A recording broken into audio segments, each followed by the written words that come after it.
Ito, mainit na balita.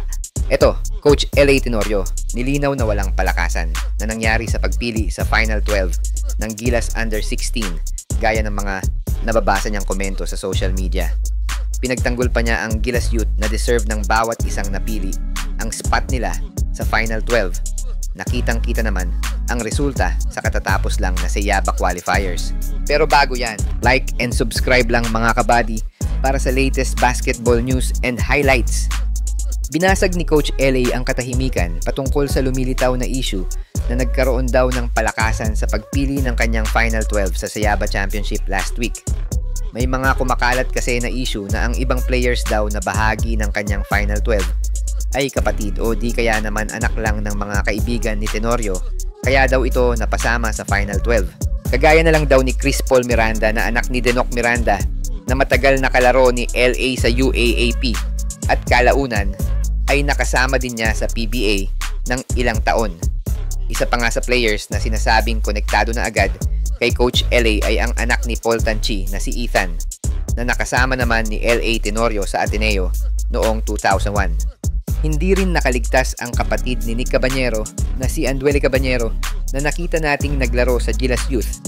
Ito ang aktual na pahayag ni Coach LA sa interview sa kanya sa Spin. Lahat naman ng sinasabi ng mga tao, opinion nila eh. I mean, kami nakakakita in the first place. Kami nakakaalam kung anong mga gusto naming gawin. Sino yung players na sa tingin namin that will fit the system. I mean, honestly, kung makukuha lang namin lahat, why not? Kaya lang, 12 players lang ang allowed sa FIBA eh. So, we really have to get the 12 players that can really fit the system. Ayon naman sa tatay ni Rising Star, Ethan Tanchi, na si Paul Tanchi, hindi daw siya humingi ng pabor para mapasama ang kanyang anak sa Gilas Final 12 ni Coach LA. Nalaman na lang daw niya na shortlisted si Ethan after ng tryout last February. Pinaliwanag naman ni Coach LA na napili ang Final 12 base sa kanilang kakayahan na maka-adapt sa sistema na inilatag nila partikular sa sistemang gamit nila na Hinebra at ni Coach Tim Cone. Dagdag pa ni LA, kung maging successful man ang system or hindi, as long as we have the system at saka yung mga sinusunod ng mga bata, will be okay. Kung ano man sabihin ng mga tao, wala namang kami ng control dun. Sila ng outside lang nakakakita niyan.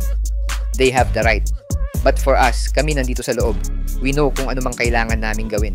Alam ng mga players kung anong sistema gusto namin i-impart sa kanila at itakbo namin to be successful.